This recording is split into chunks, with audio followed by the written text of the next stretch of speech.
The click of expensive heels echoed frantically across the marble floor of First National Bank. Rebecca Matthews' breathing came in short, panicked gasps as she hurried toward the exit, one hand protectively cradling her 6-month pregnant belly. Behind her, heavy footsteps followed with purposeful menace. "Rebecca, stop right there!" The commanding voice of her millionaire husband, Jonathan Pemberton III, cut through the afternoon bustle like a blade. Other customers turned to stare as Becca stumbled, her designer heels catching on the polished stone. She threw out her hands to break her fall, but Jonathan's grip found her arm first. "You embarrassed me in there, and you think you can just walk away?" His voice was low but carried the edge of barely controlled rage. "Get up! Now!" Becca struggled to regain her footing, her heart pounding as she felt the eyes of dozens of strangers upon them. Jonathan's fingers dug into her arm through the expensive fabric of her maternity dress, the same dress he had chosen for her that morning. "Jonathan, please," she whispered, trying to keep her voice steady. "People are watching." "Let them watch," he hissed, jerking her upright with more force than necessary. "Maybe next time you'll think twice before questioning me in public." Behind the teller window, a man in his early 50s watched the scene unfold with the sharp attention of someone trained to assess threats. General Marcus Sullivan, known to friends and family as Mac, had been working part-time at the bank since his retirement from active Marine duty 6 months ago. The job was supposed to be peaceful, a way to stay busy and serve his community. But right now, every instinct honed by 30 years of military service told him he was witnessing something far from peaceful. Mac's eyes locked with those of the young pregnant woman. Something familiar flickered in her terrified gaze, and recognition hit him like a physical blow. Rebecca Matthews, his sister's daughter, his niece Becca, whom he hadn't seen in over 2 years. She saw him too, and for just a moment, her expression shifted from fear to something like hope. But then she shook her head slightly, the same small gesture she'd used as a child when she didn't want the adults to know about playground bullies or scraped knees she thought she could handle alone. "Ma'am, is everything all right?" Mac called out, stepping from behind the counter.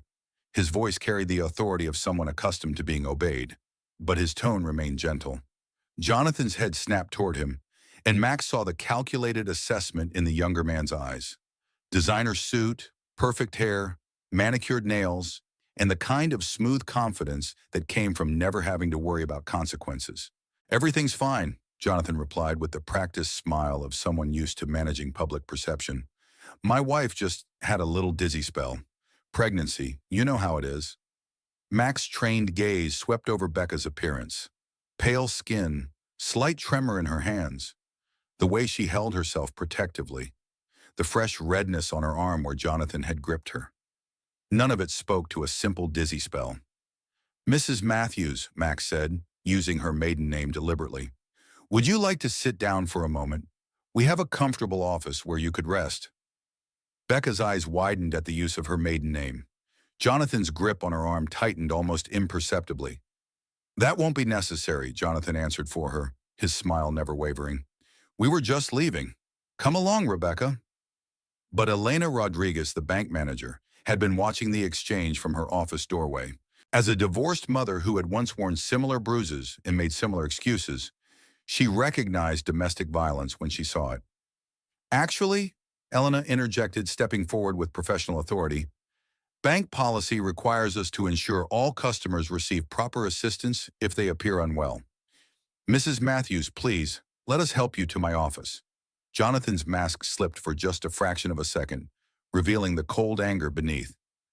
"My wife is fine. We have an appointment to keep." "The appointment can wait," Max said firmly, moving to stand beside Elena. His military bearing was unmistakable now, the way he held himself speaking to years of command and combat experience. "Ma'am, no one leaves this building until we're certain you're okay." For a moment, the tableau held. Jonathan faced off against the retired Marine general and the bank manager, while other customers and employees watched with growing awareness that something serious was happening. Becca stood frozen between them, her free hand still protective over her unborn child. Then Elena made the decision for all of them. "Security," she called to the guard by the door. "Please escort Mr. and Mrs. Pemberton to my office. We'll get this sorted out properly."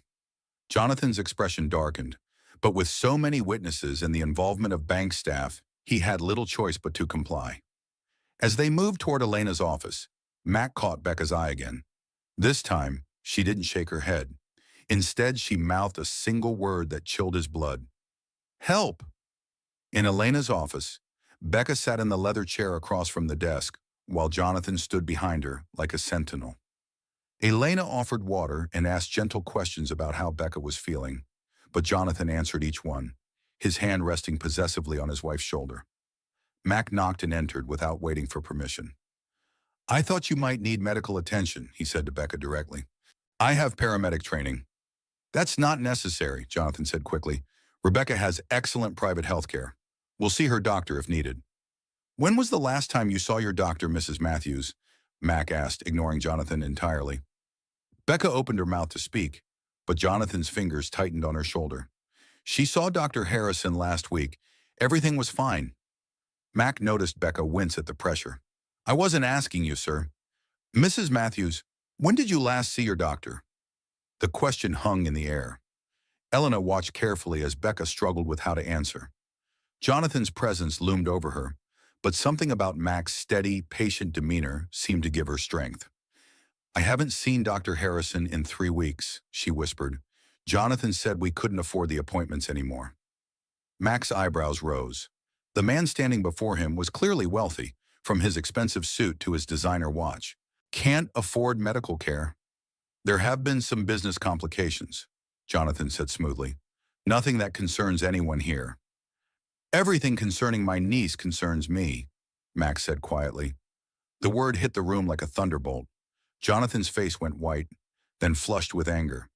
Becca's head snapped up, hope flooding her features for the first time since Mac had seen her in the bank. Uncle Mac? She breathed. Hello, sweetheart, he said gently. It's been too long. Jonathan's carefully constructed facade cracked completely. You have no right to interfere in our marriage. Rebecca, we're leaving. Now. But Mac stepped between them and the door. 30 years of military service had taught him how to read situations, and everything about this one screamed danger. His niece was pregnant, isolated, and clearly afraid of her own husband. The millionaire husband who claimed he couldn't afford medical care while wearing a watch that cost more than most people made in a year. Actually, Elena said firmly, I think we need to involve our security team, and perhaps the police. The police? Jonathan laughed, but there was no humor in it. For what? Helping my pregnant wife when she felt faint? Mac's expression hardened. I saw you grab her arm hard enough to leave marks. I saw her fall, and I saw the look in her eyes when she asked for help. You saw what you wanted to see, Jonathan shot back. Rebecca, tell them. Tell them you're fine and want to go home. All eyes turned to Becca. She sat small and still in the leather chair, her hands folded protectively over her pregnant belly. When she finally spoke, her voice was barely audible. I want to go home, she whispered, but not with him. The admission seemed to drain all the fight out of her. She slumped forward, tears streaming down her face as months of fear and isolation finally found their voice. I can't do this anymore. I can't pretend everything's fine when it's not. When I'm scared all the time, when I'm worried about what he might do to our baby. Jonathan's face contorted with rage. How dare you? After everything I've given you, everything I've done for you. What exactly have you done for her? Mac demanded, stepping closer. His voice carried the quiet authority of someone used to command. Besides isolate her from her family and control every aspect of her life, I've provided for her, given her a life most women would kill for, a life where she can't afford prenatal care, where she's afraid to speak in public, where she falls down in banks and makes excuses for bruises. Elena was already reaching for her phone. I'm calling 911. We need paramedics to check on Mrs. Matthews and her baby, and we need police to document what happened here. You'll regret this, Jonathan snarled at Mac. I have lawyers, connections, money. I can make your life very difficult. Mac smiled grimly. Son, I've been shot at by terrorists, bombed by insurgents, and threatened by dictators. A millionaire with anger management problems doesn't particularly worry me. As Elena spoke to the emergency dispatcher, Mac knelt beside his niece's chair. Becca, I need you to listen to me carefully. You and the baby are going to be safe. I promise you that. But I need to know how long this has been going on. Through her tears, Becca began to tell him. The story came out in whispers and broken sentences, painting a picture of escalating control and abuse that had started slowly after their wedding and grown worse with each passing month. Jonathan's initial charm had gradually given way to criticism, then isolation from friends and family, then control over her finances and activities. The physical violence had started just a few weeks ago, always followed by apologies and promises to change. He said if I told anyone, he'd make sure I lost everything, she whispered. The house, the money, even the baby. He said he had lawyers who could prove I was an unfit mother. Mac's jaw tightened. Becca, look at me. That's not how the law works. No judge is going to take a baby from its mother because she reported domestic violence. But he has so much money, so many connections. And I have 30 years of experience dealing with bullies who think power makes them untouchable, Mac replied firmly. Money doesn't trump justice. Not on my watch. The paramedics arrived first, followed closely by 2 police officers. As the EMTs checked Becca's vital signs and the baby's heartbeat, Detective Ray Morrison took statements from everyone present. Mac was relieved to see Morrison, a former military police officer who understood both the dynamics of domestic violence and the importance of proper documentation.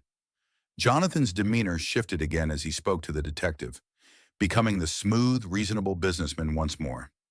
He explained that his wife was having a difficult pregnancy, that she'd been emotional and unstable lately, that today's incident was simply a misunderstanding, blown out of proportion by well-meaning strangers.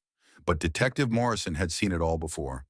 He photographed the finger-shaped bruises on Becca's arm, documented her statement about the fall and Jonathan's behavior, and noted the stark contrast between Jonathan's expensive appearance and his claims about not being able to afford medical care. Mr. Pemberton, Morrison said finally, I'm going to need you to stay away from your wife for the next 24 hours. She needs medical attention and time to rest without stress. You can't do that, Jonathan protested. She's my wife. We live together. I can and I am. It's called a cooling off period, and it's standard procedure in domestic disturbance calls. Mrs. Matthews will be staying elsewhere tonight. Max stepped forward. She'll be staying with family, where she belongs. As the paramedics prepared to transport Becca to the hospital for a full evaluation, she reached for Mac's hand. I'm scared, she whispered.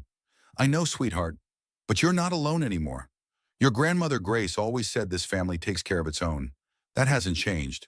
Jonathan's parting words as the police escorted him from the bank were delivered with cold precision. This isn't over. Not by a long shot. Mac watched him go, then turned back to his niece. Becca looked fragile and frightened, but there was something new in her eyes now, something that looked like hope. Uncle Mac, she said softly as they prepared to leave for the hospital, thank you for seeing me, for really seeing me. Mac squeezed her hand gently. That's what family does, Becca. We see each other, we protect each other, and we never, ever give up on each other. As they left the bank, Mac's mind was already working through the challenge ahead. His niece was in danger from a powerful, wealthy man who clearly believed his money made him untouchable. But Jonathan Pemberton had just made a critical error in judgment. He'd threatened a Marine's family, and Mac hadn't spent 30 years in the Corps learning to back down from bullies, no matter how much money they had. The real fight was just beginning. The emergency room at Memorial Hospital buzzed with typical evening activity, but in Examination Room 3, an unusual family reunion was taking place. Mac sat beside the hospital bed where Becca rested, monitoring equipment tracking both her vital signs and the baby's heartbeat. Dr. Patricia Henley, a veteran emergency physician who had seen far too many cases like this one, finished reviewing the test results. The good news is that both you and the baby appear to be physically fine, Dr. Henley said gently to Becca. Your blood pressure is elevated, which is concerning given your pregnancy, but that's likely due to stress. The bruising on your arm is consistent with someone gripping you forcefully, but there doesn't appear to be any serious tissue damage. Becca nodded, still seeming dazed by the day's events. The baby's really okay. Strong heartbeat, normal movement patterns. But I am concerned about your overall well-being. Stress during pregnancy can have serious consequences for both mother and child. Mac leaned forward. Doctor, what do we need to know about keeping them both safe? Doctor. Henley closed the chart and sat down, her expression serious.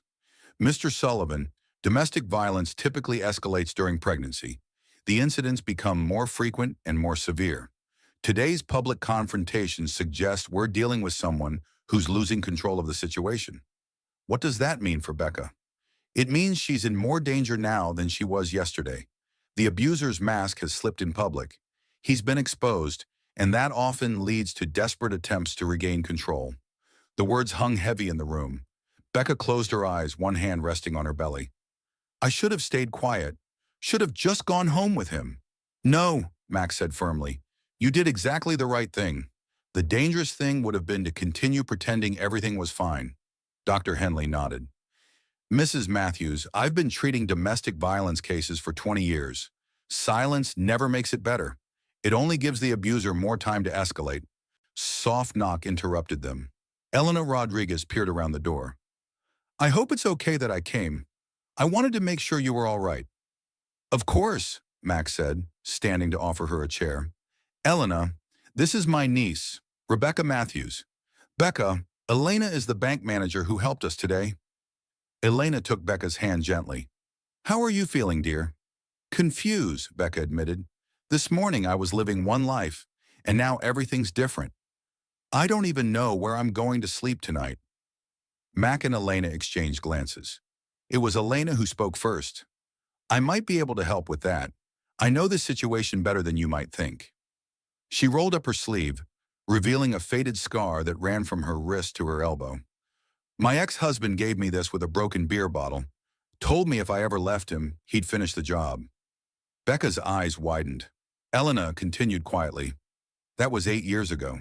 It took me 3 attempts to finally get away from him, and I only managed it because people like your uncle helped me see that I deserved better. What happened to him? Becca asked. Prison eventually, but only after he violated multiple restraining orders and escalated to stalking and property destruction. Men like that don't just accept losing control. Mac's expression darkened. Are you saying Jonathan won't let this go? Elena nodded grimly. Men with money and power are often worse than regular abusers. They have resources to make victims' lives miserable in ways that don't leave physical evidence. Legal harassment, financial manipulation, social isolation through their networks. Dr. Henley interjected, which is why we need to be very strategic about the next steps.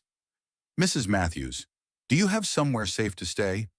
Somewhere he can't find you or pressure you to return? Becca shook her head. All our friends are his friends. Our house, our cars, everything is in his name. I don't even have access to our bank accounts anymore. He said it was for tax purposes, but now I realize he was isolating you financially, Mac finished. Classic control tactic. I have a house, Elena offered suddenly. Well, a rental property that's empty right now. It's in my maiden name, completely disconnected from the bank or anything your husband would know about. You could stay there while we figure out longer-term solutions. Max studied Elena carefully. Why would you do that for someone you just met? Elena's smile was sad but determined. Because 8 years ago, a stranger offered me the same thing. A prosecutor named Catherine Walsh, who was handling my ex-husband's case. She let me stay in her guest house for 2 months while I got back on my feet. She said women helping women was the only way to break the cycle. Judge Walsh? Mac asked, recognition dawning. Family court judge Catherine Walsh? You know her? Mac nodded slowly. She handled the custody case for one of my Marines whose ex-wife was trying to use their kids as weapons. Judge Walsh was the one who saw through the manipulation and protected those children. She's good people. Dr. Henley was writing notes in Becca's chart. I'm going to recommend that you stay somewhere secure for at least the next week. Your blood pressure needs monitoring, and you need stress reduction for the baby's sake. I'm also going to prescribe some prenatal vitamins and schedule you with our obstetrics department for a full evaluation. I can't afford all that, Becca whispered. Jonathan controls all our money, and I don't have health insurance in my own name. Don't worry about that right now, Max said firmly. We'll figure out the financial details later. Elena leaned forward. Actually, there might be a way to address the insurance issue. Banks have victim assistance programs for customers affected by domestic violence. It includes temporary health coverage and legal aid referrals. Mac raised an eyebrow. Is that standard for all banks? No, Elena admitted, but I implemented it at our branch after my own experience. The corporate office approved it as a community outreach program. As the evening wore on, the three adults worked together to create a safety plan for Becca. Elena would drive her to the rental house, which was located in a quiet neighborhood 20 minutes from the city center. Mac would follow to help her get settled and ensure the location was secure. Dr. Henley provided emergency contact information and scheduled a follow-up appointment for the next week. But as they prepared to leave the hospital, Becca suddenly gripped Mac's arm. I need to tell you something else. Something I haven't told anyone. Mac sat back down. What is it, sweetheart? This isn't the first time Jonathan's been physical. The fall at the bank, that was the third time he's pushed me this month. And there have been other incidents. Grabbing, shaking, blocking doorways so I can't leave rooms. He's careful not to leave marks where people would see them. Elena and Mac exchanged grim looks. Dr. Henley returned to the bedside. Mrs. Matthews, I need to document this properly. Can you tell me about the other incidents? Through tears, Becca described a pattern of escalating abuse that had begun shortly after their first wedding anniversary. Jonathan's behavior had grown progressively worse, but he was clever about it. The physical incidents always happened in private, always followed by apologies and expensive gifts. He'd convinced her that it was her fault, that she was too sensitive, that she needed to be more understanding of the pressure he was under with his business. He made me feel like I was crazy, she whispered.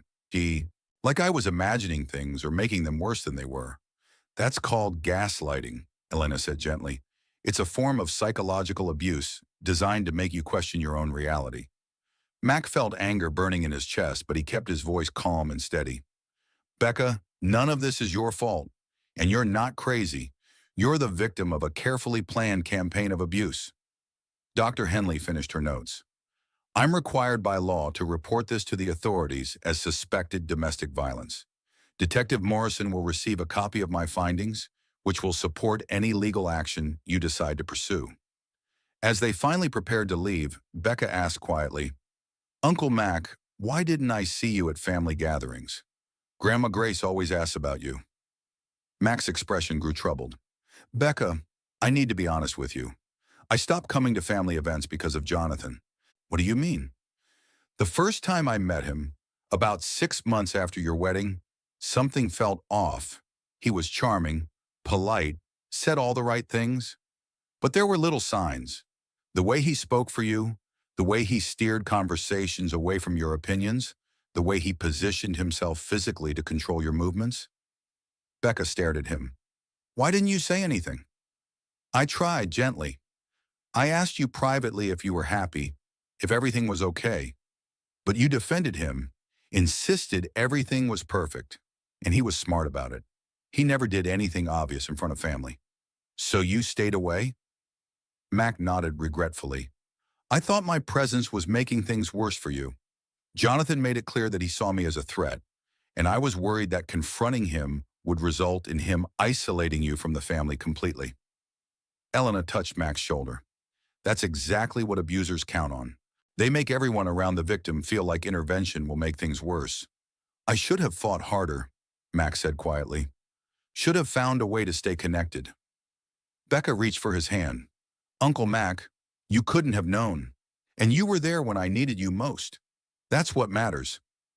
As they left the hospital together, Mac felt the weight of responsibility settling on his shoulders. His niece was carrying his great-niece or great-nephew, and both were in danger from a wealthy, powerful man who had proven he was willing to use violence to maintain control. But Jonathan Pemberton had made a critical miscalculation. He'd targeted a Marine's family, and Mac hadn't spent 30 years learning military tactics to let them sit unused when the people he loved were threatened. The drive to Elena's rental house was quiet, each of them lost in their own thoughts. But as they pulled into the driveway of a modest 2-bedroom home in a tree-lined neighborhood, Mac felt something he hadn't experienced since retiring from active duty. He felt like he had a mission again. The rental house Elena provided was small but comfortable, tucked into a quiet residential neighborhood where mature oak trees lined the streets and front porches held flower pots and rocking chairs. As Mac helped Becca settle into the main bedroom, She seemed to relax for the first time all day. "It feels safe here," she said, running her hand along the quilt covering the double bed. "I haven't felt safe in my own home for months." Mac checked the locks on all the windows and doors, noting with approval that Elena had chosen well. The house sat on a corner lot with good sight lines in all directions, solid locks, and a security system that was already activated. "Elena knows what she's doing. This place is secure." Elena emerged from the kitchen carrying a cup of chamomile tea. "I stocked the refrigerator with basics and left my contact information on the counter. The house phone is connected, and there's a medical alert button by the bed that goes directly to emergency services." Becca accepted the tea gratefully. "I can't believe you're doing all this for someone you just met. I told you before, someone did the same for me. Judge Walsh didn't just help me find a safe place to stay. She connected me with resources I didn't even know existed." Max sat down in the chair across from the bed. "Speaking of resources, I think it's time we started building a proper support network. Becca, you're not going to face this alone." Over the next hour, Mac explained his plan. As a retired Marine general, he had contacts throughout the military, law enforcement, and judicial systems. More importantly, he had maintained relationships with people who specialized in exactly this type of situation. "Detective Morrison is just the beginning," Mac said. "I want you to meet with Dr. Sarah Chen, a psychiatrist who works with abuse survivors. She can help document the psychological impact of what Jonathan's done to you, which is important for legal proceedings." Elena nodded approvingly. "Documentation is crucial. Abusers are often very good at appearing normal in public, so you need professionals who know how to identify and record the real impact." "I'm also going to contact Judge Walsh," Matt continued. "If Jonathan tries to use the legal system to harass you, we need someone who understands the dynamics of domestic violence cases." Becca set down her teacup with shaking hands. "This all sounds so official, so permanent. What if I'm wrong? What if I'm overreacting?" Mac's expression grew serious. "Becca, look at me. You're 6 months pregnant, and your husband pushed you down in public. You have bruises from where he grabbed you, and you just told us about months of escalating abuse. You're not overreacting. You're finally reacting appropriately." Elena sat on the edge of the bed. "I know it's overwhelming. When I first left my ex-husband, I kept thinking I should go back, that maybe I was making things worse. But the fear you feel about his reaction, that's your instincts telling you the truth about how dangerous he really is." Max stood and began pacing, his military mind already working through contingencies. "Tomorrow I'm going to make some calls. I want to know everything about Jonathan Pemberton's business dealings, his legal history, his financial situation. Men like him usually have vulnerabilities they try to hide." "What kind of vulnerabilities?" Becca asked. "Financial irregularities, tax issues, business partners with complaints, previous legal troubles that were settled quietly?" "Wealthy abusers often use their money to make problems disappear, but that creates a paper trail." Elena looked intrigued. "You think he's done this before?" Mac nodded grimly. "Abusers rarely start with their current victim. There are usually ex-girlfriends, former employees, business associates who have stories to tell. We just need to find them and give them a safe way to speak up." As if summoned by their conversation, Mac's phone rang. The caller ID showed Detective Morrison's number.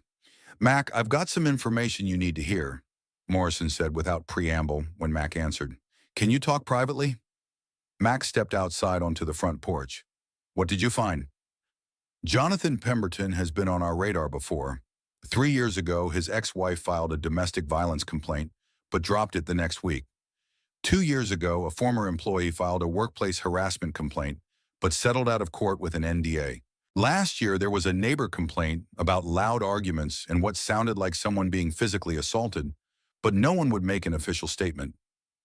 Mac's jaw tightened. "So he has a pattern.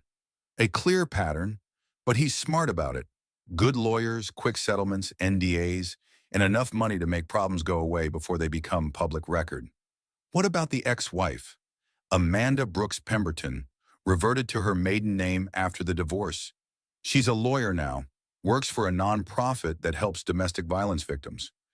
I'm guessing she found her calling after her own experience." Mac felt a spark of hope. "Think she'd be willing to talk to Becca?" "I already reached out. She wants to meet with both of you tomorrow. Says she's been waiting 3 years for someone to ask the right questions about Jonathan Pemberton. After Mac hung up and returned to the house, he shared Morrison's findings with Becca and Elena. Becca's reaction was a mixture of relief and fear. "I'm not the only one," she whispered. "I'm not crazy, and I'm not the first." Elena squeezed her hand. "That's both good news and bad news. Good because it proves you're not imagining things. Bad because it means Jonathan is very experienced at this." Max sat back down, his expression thoughtful. "Actually, I think it's all good news. Experience makes people confident, and confidence makes them careless. He's probably using the same playbook he used on his ex-wife, which means we can predict his moves." They spent the next hour discussing practical safety measures. Mac would drive Becca to all appointments and meetings until they had a better sense of Jonathan's response to the day's events. Elena would coordinate with the bank's victim assistance program to help with immediate financial needs. They established a check-in schedule so that someone would know where Becca was at all times. As the evening grew late, Elena prepared to leave. "I'll pick you up at 10 tomorrow morning for your doctor's appointment. Mac will meet us there." After Elena left, Mac helped Becca review the security features of the house one more time. The medical alert button, the security system, the predetermined escape routes if needed. It felt surreal, planning for danger while surrounded by the cozy domesticity of floral curtains and family photos left by the previous tenant. "Uncle Mac," Becca said as she prepared for bed, "what if he finds me here? What if he gets angry and does something worse?" Mac met her eyes steadily. "Becca, I want you to understand something about bullies. They prey on people who they think are alone and defenseless. Jonathan has been operating under the assumption that you had no one to turn to, no one who would fight for you. But now I do. Now you have me. You have Elena, Detective Morrison, Dr. Henley, and tomorrow you'll meet Amanda and Judge Walsh. That's not just a support network, sweetheart. That's a battle formation." Becca managed a small smile. "You make it sound like a military operation." Mac's expression grew serious. "In a way it is. Jonathan has been waging a campaign against you for months, using psychological warfare to break down your defenses and isolate you from reinforcements. But now the tables have turned. Now we're the ones with superior intelligence, better resources, and stronger alliances. What happens next? Next we go on the offensive, but carefully, strategically, and with overwhelming force. Jonathan Pemberton thinks his money makes him untouchable. He's about to learn that there are some things money can't buy." As Mac prepared to leave for his own home, Becca caught his sleeve. "Thank you for believing me, for seeing what was really happening." Mac squeezed her hand gently. "That's what family does, Becca. We see each other, we protect each other, and we never give up. Your grandmother taught me that, and now I'm teaching it to you." After Mac left, Becca lay in the unfamiliar bed, one hand resting on her growing belly. For the first time in months, she felt something that had been absent from her life for so long, she'd almost forgotten what it felt like. Hope. Outside, Max sat in his truck for several minutes before starting the engine. He pulled out his phone and began scrolling through his contacts. Tomorrow would bring meetings with Amanda Brooks Pemberton and Judge Walsh. But tonight he had calls to make to old friends in the military justice system, former colleagues who specialized in investigations, and retired Marines who understood that some battles were worth fighting regardless of the odds. Jonathan Pemberton had money, connections, and a history of making his problems disappear, but he'd never faced a Marine general whose family was under threat. The law office of Amanda Brooks Pemberton occupied the ground floor of a restored Victorian house in the historic district, its cheerful yellow exterior and flower boxes presenting a stark contrast to the serious work conducted inside. Mac and Becca arrived precisely at 9 a.m., having spent the morning reviewing safety protocols and discussing what questions to ask Jonathan's ex-wife. Amanda met them at the door herself, a petite woman in her mid-30s with auburn hair and intelligent green eyes. She wore a professional Navy suit, but Mac noticed the way she positioned herself to maintain clear sight lines to all exits. The same hypervigilance he'd observed in combat veterans. "Mrs. Matthews, General Sullivan, please come in. I've cleared my morning schedule so we can talk without interruption." Her office was warm and welcoming, with soft lighting and comfortable chairs arranged in a conversation area, rather than the intimidating desk setup typical of most law offices. On the walls hung certificates and awards from domestic violence organizations, along with photos of women and children Amanda had helped over the years. "Before we begin," Amanda said as they settled into chairs, "I want you to know that everything we discuss is protected by attorney-client privilege. Even though you're not officially my client, you can speak freely without worrying about anything being used against you later." Becca nodded nervously. "Detective Morrison said you were married to Jonathan before me." Amanda's expression grew serious. "For 3 years. The marriage ended 4 years ago, and I've spent the time since then rebuilding my life and helping other women do the same." Mac leaned forward. "What can you tell us about his patterns, his methods?" Amanda opened a thick file folder on the coffee table between them. "Jonathan is extremely sophisticated in his approach to abuse. He studied what works and what doesn't, likely from his previous relationships. He starts with love bombing, overwhelming attention and affection that feels like fairy tale romance." Becca's eyes widened with recognition. "The first 6 months were incredible. He made me feel like the most important person in the world. Then comes the isolation phase," Amanda continued. "He slowly separates you from friends and family, usually by creating conflicts or scheduling important events that conflict with your social plans. He makes it seem like these are unfortunate coincidences rather than deliberate choices. He always had business dinners on nights when I had plans with friends," Becca whispered, "and he'd get upset if I went without him, saying I was putting other people ahead of our relationship." Mac made notes on a legal pad. "What about the financial control?" Amanda pulled out a document from her file. "This is a timeline I created of how Jonathan took control of my finances. It started with romantic gestures like insisting on paying for everything, then suggestions about combining accounts for convenience. Within a year, I had no independent access to money." She handed the document to Mac, who studied it with the tactical eye of someone planning a campaign. "He follows the same pattern every time?" "With minor variations based on the woman's specific vulnerabilities. For me, it was my student loans and career ambitions. He offered to pay off my loans if I'd let him handle our finances, then gradually made it impossible for me to maintain my career by creating conflicts with my work schedule." Becca was crying quietly. "He paid off my credit cards after we got married, said it was a wedding present. Then he convinced me to quit teaching because the stress wasn't good for someone trying to get pregnant. Now I realize he was cutting off my financial independence." Amanda handed her tissues. "It's not your fault, Becca. These men are extremely skilled manipulators. They study their targets and adapt their approach accordingly." Mac looked up from the timeline. "What about the physical violence? When did that start with you?" Amanda's face darkened. "About 18 months into the marriage. It started with grabbing my arm too hard during arguments, escalating to pushing and shaking. The first time he actually hit me was when I threatened to visit my sister without him." "How did it end?" Amanda rolled up her sleeve, revealing a faded scar Mac had noticed when she greeted them. "He put me in the hospital, told the doctors I'd fallen downstairs, and I was so brainwashed by that point that I backed up his story." Becca gasped. "What changed your mind?" "The doctor treating me was Dr. Patricia Henley. She'd seen cases like mine before, and she didn't believe Jonathan's story.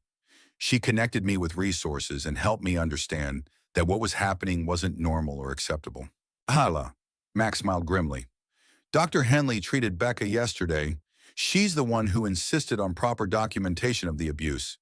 Amanda nodded approvingly. "Dr. Henley saved my life. She connected me with Judge Catherine Walsh, who helped me navigate the legal system safely." "We're meeting with Judge Walsh this afternoon," Max said. "What should we expect from Jonathan's response to yesterday's incident?" Amanda opened another section of her file. "Based on my experience and what I've learned from other victims, he'll follow a predictable escalation pattern. First comes the charm offensive, trying to convince everyone that Becca is emotionally unstable and he's the long-suffering husband trying to help her. He already started that at the bank," Mac observed. "Then he'll use his financial resources to apply pressure. Expensive lawyers, private investigators, manipulation of mutual acquaintances to turn them against Becca.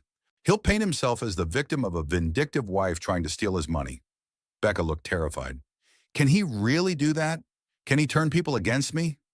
Amanda leaned forward, her expression intense. "He can try, and he will try. But here's what he doesn't know. Times have changed since my divorce. There's much more awareness about domestic violence now, better legal protections, and stronger support networks. Max studied the documents Amanda had shared. What about his business dealings? Any vulnerabilities there? Amanda's smile turned predatory. Now that's where things get interesting. Jonathan's real estate empire isn't as solid as he pretends. He's leveraged to the hilt, and several of his recent projects are underwater. He owes significant money to some very unforgiving creditors. Meaning, meaning his threats about expensive lawyers and unlimited resources might be more bluff than substance. My contacts in the financial sector say he's been scrambling for cash flow for the past 6 months. Mac felt pieces clicking into place. That explains why he said they couldn't afford Becca's medical care. He's probably having serious financial problems. Amanda nodded, which makes him more dangerous in some ways, but also more vulnerable. Desperate people make mistakes. They spent the next hour reviewing Amanda's detailed documentation of Jonathan's patterns, methods, and weaknesses. She had kept meticulous records during and after their marriage, building a comprehensive profile of his behavior that read like a psychological case study. I've been waiting for someone else to come forward, Amanda admitted. I knew he'd remarry quickly and repeat the same patterns. I've been building this file for 3 years, hoping to help his next victim. Becca looked overwhelmed by the information. There's so much I didn't see, so many things I should have recognized. Amanda reached over and took her hand. Becca, look at me. You were targeted by an expert predator who spent months or years studying your vulnerabilities and crafting an approach specifically designed to exploit them. The fact that you eventually recognized the danger and asked for help shows incredible strength. Matt closed his notebook. Amanda, would you be willing to testify about your experiences if this goes to court? Amanda's expression grew determined. I've been preparing for that possibility for 3 years. I have documentation, medical records, witness statements, and financial records that prove Jonathan's pattern of abuse. I'll do whatever it takes to make sure he doesn't destroy another woman's life. As they prepared to leave, Amanda handed Becca a business card. My direct number's on there. Call me anytime, day or night, if you need someone who understands exactly what you're going through. In the parking lot, Mac and Becca sat in his truck processing the information they learned. Becca seemed both relieved and overwhelmed. She's so strong, Becca said quietly. She survived Jonathan and turned her experience into a way to help other people. Max started the engine. That's what survivors do, Becca. They take their pain and turn it into power to protect others. Do you think I'll ever be that strong? Mac looked at his niece, seeing past the fear and vulnerability to the determination that had brought her this far. Sweetheart, you already are. You're 6 months pregnant, trapped in an abusive marriage to a wealthy, powerful man, and you still found the courage to ask for help. That's not weakness. That's incredible strength. As they drove toward their appointment with Judge Walsh, Mac's phone rang. Detective Morrison's name appeared on the display. Mac, we've got a problem, Morrison said without preamble. Jonathan Pemberton filed a complaint this morning, claiming Becca stole money from their joint account and is trying to extort him. He's also alleging that she's mentally unstable and poses a danger to their unborn child. Mac pulled into a parking lot to focus on the call. What kind of complaint? He went to a different precinct, one where he has connections and filed reports for theft, fraud, and endangering the welfare of a child. He's demanding that she be arrested and forced to undergo psychiatric evaluation. Becca could hear enough of the conversation to understand what was happening. Her face went white with terror. He's doing exactly what Amanda said he would do. Mac's expression hardened. Morrison, what are our options? Judge Walsh has been expecting this. She's prepared to issue a protective order that will supersede any complaints filed by Jonathan. But we need to move fast. We're on our way to see her now. After Mac hung up, he turned to Becca. This is what Amanda warned us about. Jonathan's using the system to try to regain control. Becca was shaking. What if they believe him? What if they really do think I'm mentally unstable? Mac reached over and squeezed her hand. Becca, look at me. We have Dr. Henley's medical report documenting your injuries. We have Detective Morrison's incident report from yesterday. We have Amanda's testimony about Jonathan's patterns. And now we have Judge Walsh, who Amanda says understands these cases better than anyone. But he has money, connections. And we have the truth, Max said firmly. Amanda survived this and built a new life. You're going to survive this too. But right now, we need to get to Judge Walsh and make sure Jonathan's lies don't get any traction in the legal system. As they drove toward the courthouse, Mac's mind was already working through contingencies. Jonathan's counterattack had begun exactly as Amanda predicted, but they weren't the unprepared victims he expected to face. This time, he was facing opponents who knew his playbook. Judge Catherine Walsh's chambers reflected 30 years of legal experience and a deep understanding of human nature. The walls displayed her law degree alongside photos of the hundreds of families she'd helped through difficult divorces and custody battles. As Mac and Becca entered, the 61-year-old judge rose from behind her desk with the bearing of someone accustomed to making life-changing decisions. "General Sullivan, Mrs. Matthews, please sit down. I've been reviewing the materials Detective Morrison sent over, and I understand we have an urgent situation developing." Judge Walsh moved to a conference table where several files were already spread out. Mac noticed she'd arranged the seating so that Becca would have her back to a wall and clear sight lines to the door, the same consideration Amanda had shown in her office. "Mrs. Matthews, I want you to understand that what I'm about to tell you may be frightening, but knowledge is power in situations like this. Your husband filed several complaints this morning at the downtown precinct, where he has cultivated relationships with certain officers over the years." Becca's hands trembled as she folded them over her pregnant belly. "What kind of complaints?" Judge Walsh consulted her notes. "Theft of marital funds, fraud related to medical expenses, and endangering the welfare of an unborn child due to alleged mental instability. He's also filed for an emergency protective order claiming you've threatened him." Mac's expression darkened. All lies designed to paint Becca as the aggressor. "Sophisticated lies," Judge Walsh corrected. "Mr. Pemberton has clearly done this before. The complaints are crafted to exploit common misconceptions about domestic violence and to use the legal system as a weapon against his victim." Becca looked between them desperately. "Can he really have me arrested? Can he take my baby?" Judge Walsh leaned forward, her voice gentle but firm. "Mrs. Matthews, I need you to listen carefully.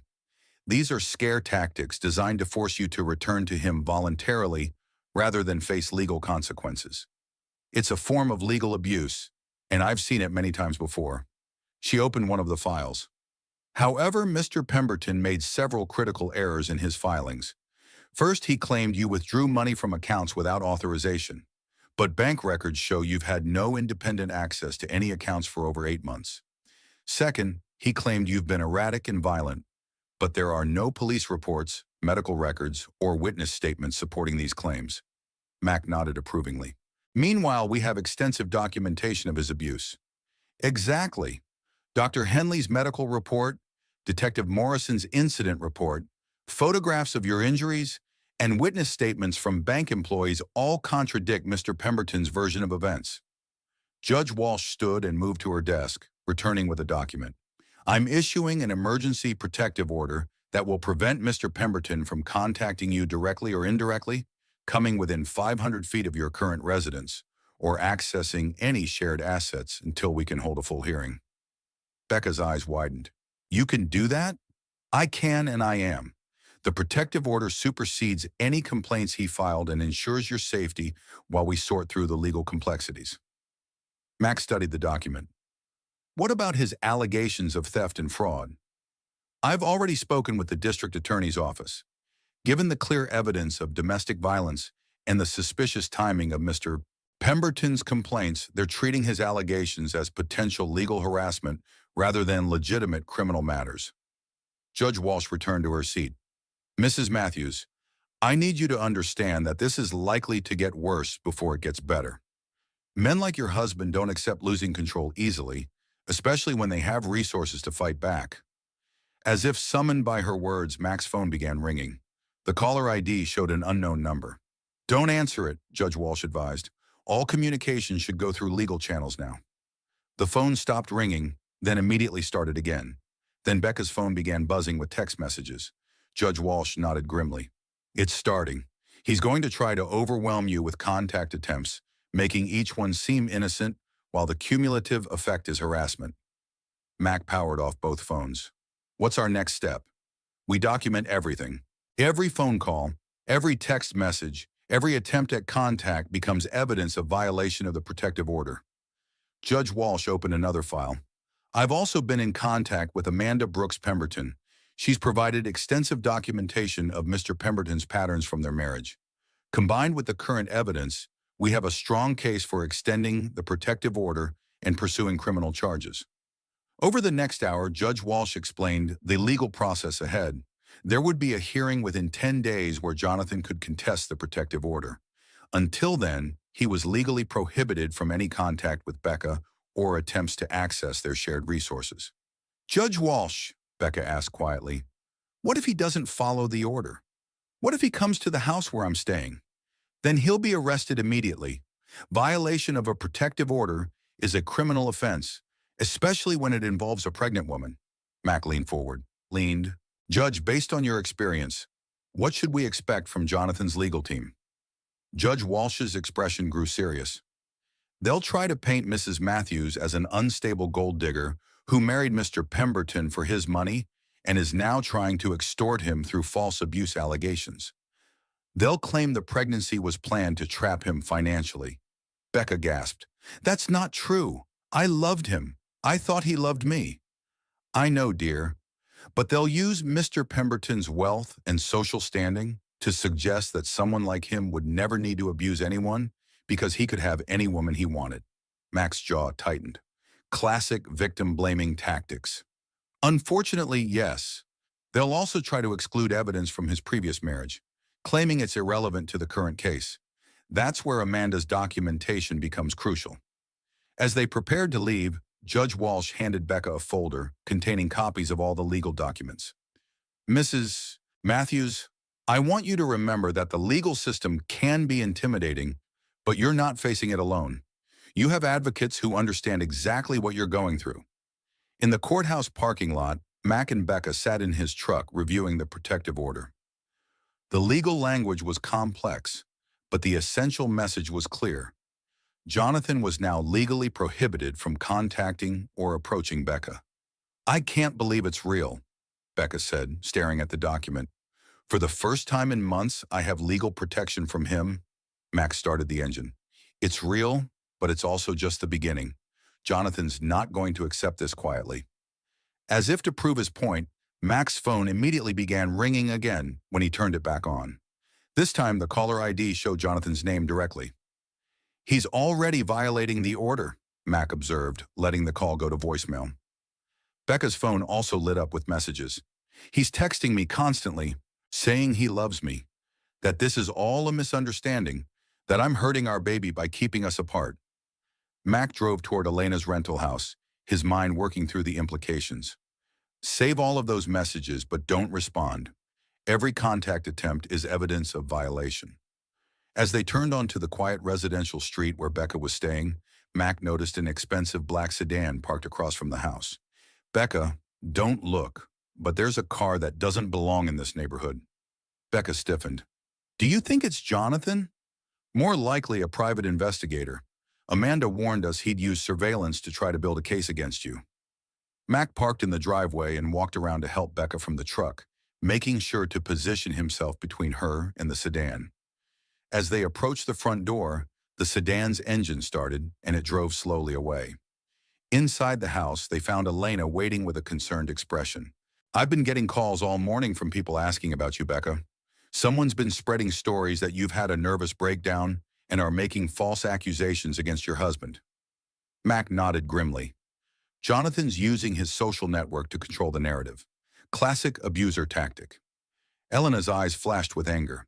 Several of my co-workers at the bank received calls from someone claiming to be conducting a background check on bank employees who might have been involved in filing false reports. He's trying to intimidate witnesses, Mac realized. That's another violation we can document. As the afternoon wore on, the harassment campaign intensified. Phone calls to family members claiming Becca was mentally unstable. Social media posts suggesting she was a gold digger trying to extort money from her successful husband. Flowers delivered to the rental house with cards begging her to come home. Each contact attempt violated the protective order, but the cumulative effect was psychological warfare designed to break down Becca's resolve and force her to return to Jonathan voluntarily. This is exactly what happened to me. Amanda's voice came through the speakerphone when Mac called for advice. He's trying to isolate you by making everyone think you're lying about the abuse. Becca was crying again. What if people believe him? What if everyone thinks I'm making this up for money? Elena sat beside her on the couch. Becca, look at me. The people who matter, the people who really know you, they're going to see through his lies. Mac was documenting each violation in a notebook. By my count, he's already violated the protective order at least 15 times today. Judge Walsh said this would happen, but she also said it would work in our favor. As evening approached, Mac prepared to leave for his own home, but hesitated at the door. The black sedan had returned and was parked in the same spot as before. I don't like leaving you here with surveillance outside, he told Elena and Becca. Elena's expression was determined. Then don't leave. The couch pulls out into a bed, and I think we'd all sleep better with you here tonight. Mac nodded, recognizing the wisdom in staying together. Outside, the psychological warfare continued with more flowers, more phone calls, and more attempts to paint Becca as an unstable woman, making false accusations against her loving husband. But inside Elena's rental house, three people who understood exactly what they were facing prepared for the long fight ahead. Jonathan Pemberton had money, connections, and a proven track record of destroying women who tried to leave him. What he didn't have was the truth, and what he didn't understand was that he was no longer facing an isolated, frightened woman with nowhere to turn. He was facing a support network that included a Marine general who had spent 30 years learning how to defeat enemies who thought they were untouchable. The next morning brought an unexpected visitor to the rental house. Grace Sullivan, Mac's 76-year-old mother, stood on the front porch holding a casserole dish and wearing the determined expression that had made her a formidable force in their family for decades. Her silver hair was perfectly styled, and despite her age, she moved with the purposeful energy of someone who had never backed down from a fight. Grandma Grace? Becca opened the door in amazement. What are you doing here? Grace's weathered hands cupped Becca's face gently. Did you think I wouldn't come when my great-grandbaby and great-grandmama needed me? Mac called me last night and told me what's been happening. Mac emerged from the kitchen where he'd been reviewing legal documents with Elena. Mom, I told you I'd come get you later today. Oh. Grace waved dismissively at her son. Marcus James Sullivan, I've been taking care of myself longer than you've been alive. I took 3 buses and a taxi to get here because some fights are too important to wait for convenient transportation. Elena helped Grace with her coat and the casserole dish. Mrs. Sullivan, it's wonderful to meet you. I'm Elena Rodriguez. Grace studied Elena with sharp, intelligent eyes. You're the bank manager who helped my granddaughter. Mac told me about your kindness. I just did what anyone should do. Grace's smile was knowing. Dear, in my experience, very few people do what they should do when it matters most. Thank you for being one of the exceptions. As they settled in the living room, Grace's presence seemed to change the entire atmosphere of the house. Her calm strength and obvious love for Becca provided a stability that had been missing since the crisis began. Now then, Grace said, taking Becca's hands in hers, I want you to tell me everything, and I mean everything, starting from the beginning. Over the next hour, Becca told her story again, this time to someone who had known and loved her since birth. Grace listened without interruption, occasionally nodding or squeezing Becca's hands, her expression growing more serious as the details emerged. Grandma Grace, Becca concluded, I feel so stupid for not seeing it sooner, for letting it get this bad. Grace's voice carried the authority of 7 decades of life experience. Rebecca Ann, you listen to me carefully. There is nothing stupid about being targeted by a predator who spent months studying your weaknesses and carefully crafting an approach designed to exploit your natural capacity for love and trust. Mac looked surprised. Mom, that's exactly what Amanda told us yesterday. Grace's expression grew distant, because some lessons are learned the hard way and passed down through generations of women who survived what should have killed them. Elena leaned forward. Mrs. Sullivan, it sounds like you're speaking from experience. Grace was quiet for a long moment, then nodded slowly. Before I married Mac's father, I was married to another man, Thomas Mitchell. Handsome, charming, came from a good family. Everyone thought I was the luckiest girl in town. Becca's eyes widened. You were married before Grandpa Frank for 2 years. 2 years of walking on eggshells, making excuses for bruises, and believing it was my fault when he lost his temper. Grace's voice was steady but carried the weight of old pain. This was 1968, remember? There were no shelters, no support groups, no legal protections. A woman who left her husband was considered a failure. Max stared at his mother. I never knew any of this. Grace smiled sadly at her son. There were many things your generation didn't need to know. But this girl needs to know she comes from a line of survivors. Elena was taking notes, her own experience with abuse making her understand the significance of what Grace was sharing. How did you get away from him? Thomas made a critical mistake. He decided that intimidating me wasn't enough anymore. He wanted to control my entire family, including my younger sister Margaret. When he threatened her, something in me changed. Grace stood and moved to the window, looking out at the quiet street. I realized that I could accept being hurt, but I couldn't accept him hurting anyone else I loved. That's when I found my strength. Becca was crying quietly. What did you do? I planned, carefully, secretly, for months. I saved money from the household account, 25 cents at a time. I contacted my cousin in another state who offered me a place to stay. I documented his violence in a diary that I hid at my sister's house. Mac's voice was filled with respect. You built a case against him. Grace nodded. When I finally left, it wasn't in panic or desperation. It was a strategic withdrawal executed with military precision. I had evidence, resources, and a plan. Thomas never saw it coming because he'd underestimated the woman he thought he'd broken. She returned to sit beside Becca. 6 months later, I met your grandfather Frank at a church social. He was the kindest, gentlest man I'd ever known. When I told him about Thomas, he said something I'll never forget. What? Becca whispered. Grace's voice grew warm with memory. He said, Grace, surviving that took incredible strength. Now let me spend the rest of my life making sure you never have to be that strong again. Elena wiped away tears. That's beautiful. Frank kept that promise for 47 years until the day he died. But the strength I found when I left Thomas, that never went away. It just found new purposes. Mac looked at his mother with new understanding. Is that why you always insisted that family comes first? Why you taught us to protect each other? Grace nodded. Because I know what happens to people who have nowhere to turn. I know what it feels like to face danger alone. No member of this family will ever face that if I have anything to say about it. She reached into her purse and pulled out a thick manila envelope. Which brings me to the real reason I came here today. Mac frowned. What's that? Grace's smile turned predatory. Information about Jonathan Pemberton that I've been gathering for the past 6 months. The room fell silent. Elena was the first to speak. 6 months? But how did you know? Because I'm not as old and foolish as people think. When Becca stopped coming to family gatherings, when she made excuses every time I called, when her voice changed and she sounded like she was walking on eggshells, I recognized the signs. Max stared at his mother in amazement. You've been investigating Jonathan? Grace opened the envelope and spread documents across the coffee table. I may be 76 years old, but I still have friends in this town. Friends who work at banks, insurance companies, law offices, and government agencies. Friends who remember favors I did for them over the decades. The documents were extensive. Financial records showing Jonathan's business troubles, legal documents from his first marriage, complaints from former employees, and medical records from his ex-wife's hospital visits. Grandma Grace, Becca breathed, how did you get all this?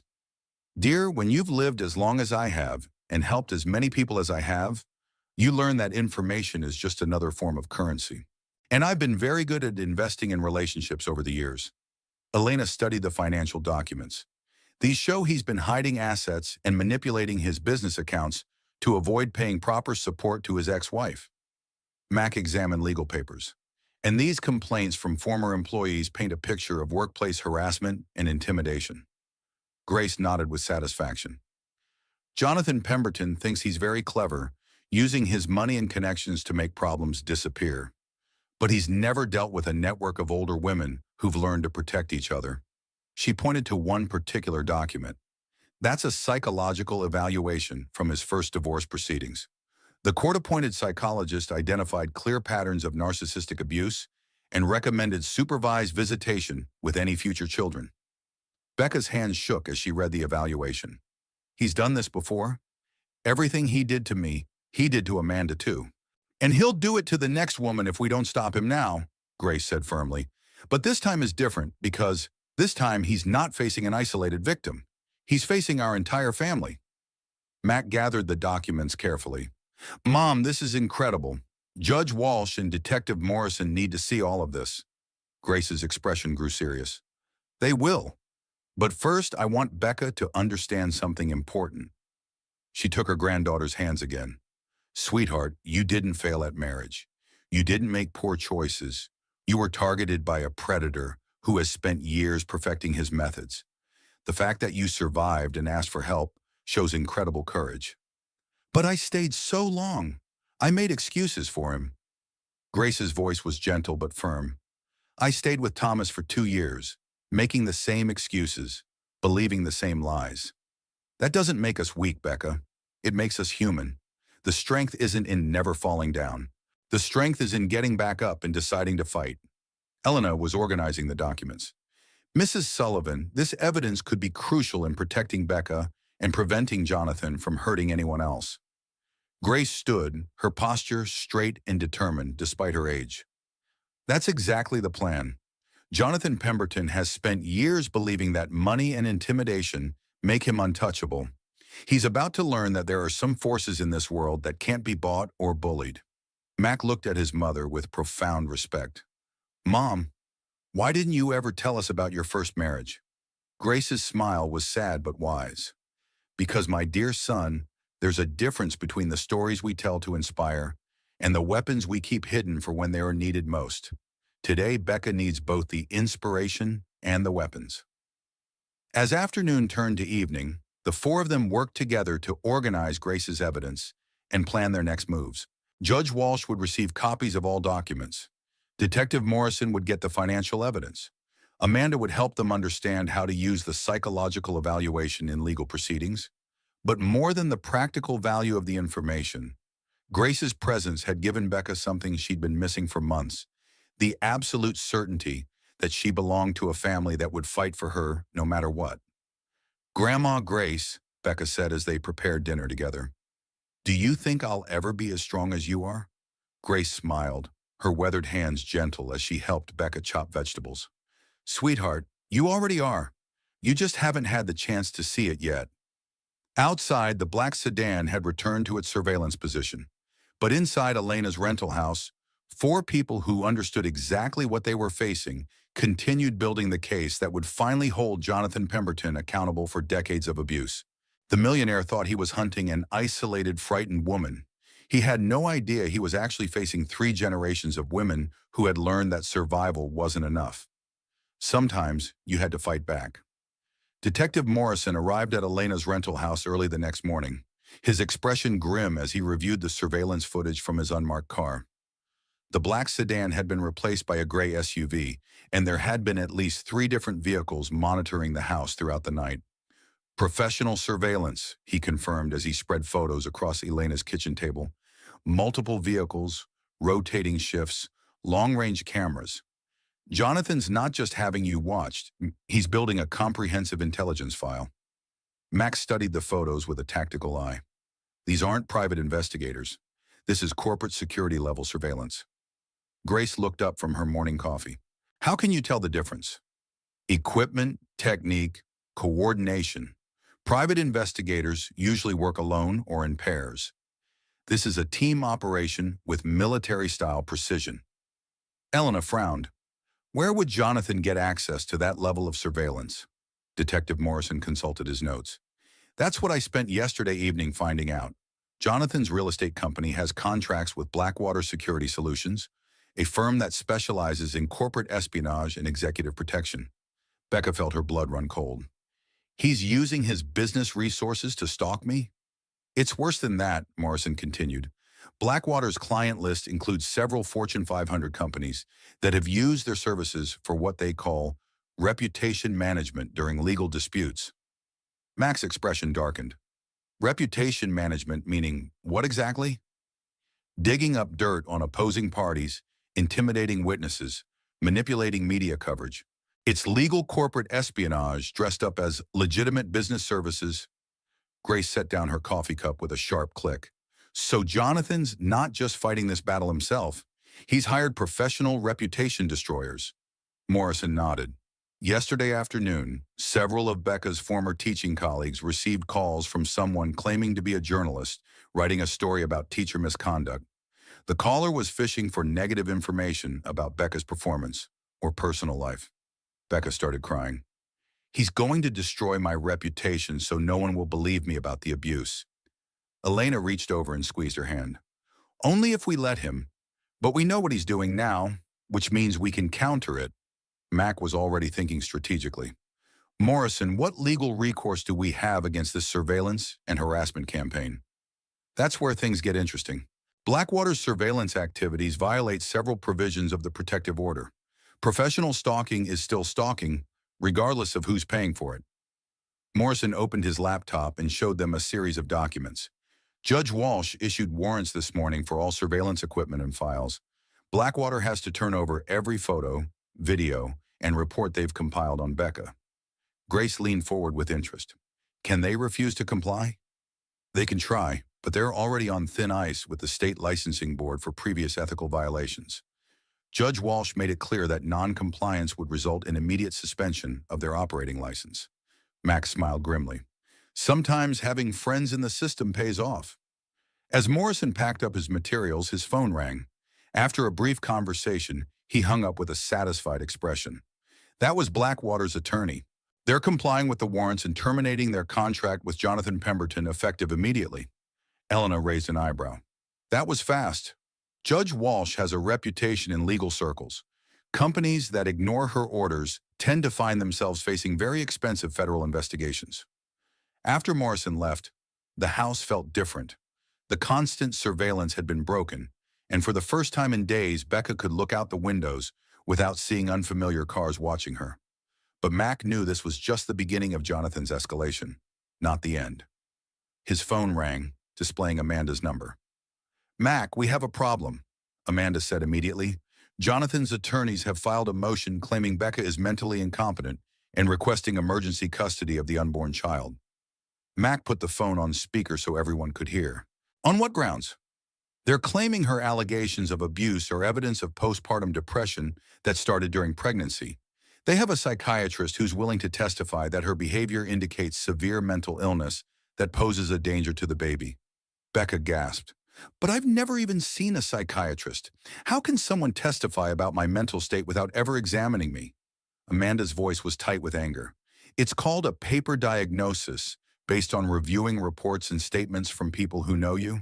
In this case, Jonathan provided statements from friends, business associates, and even household staff claiming you've been erratic, paranoid, and increasingly unstable. Grace's eyes flashed with fury.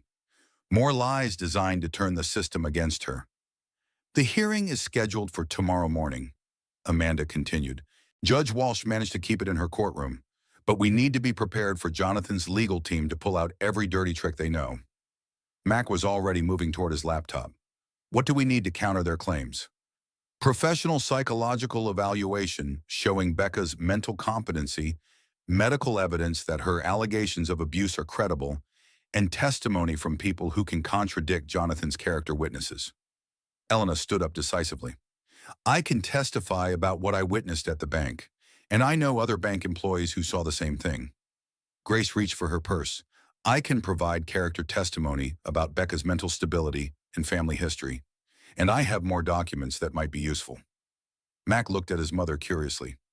What kind of documents? Grace pulled out another manila envelope, smaller than the first. Financial records showing that Jonathan has been paying significant sums to a PR firm specializing in crisis management for wealthy clients facing legal troubles. She spread the documents on the table.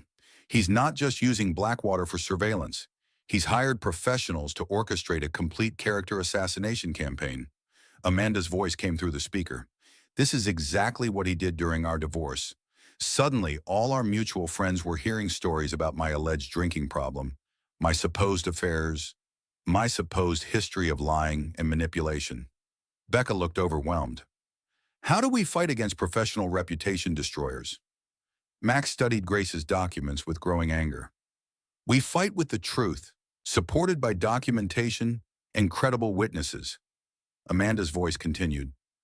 I've arranged for Dr. Sarah Chen, a forensic psychiatrist who specializes in domestic violence cases, to evaluate Becca this afternoon. Her testimony will carry more weight than Jonathan's hired gun. Grace nodded approvingly. Good. Meanwhile, I'll contact every person on Jonathan's witness list and remind them that perjury is a felony. Mac looked surprised. You know his witnesses?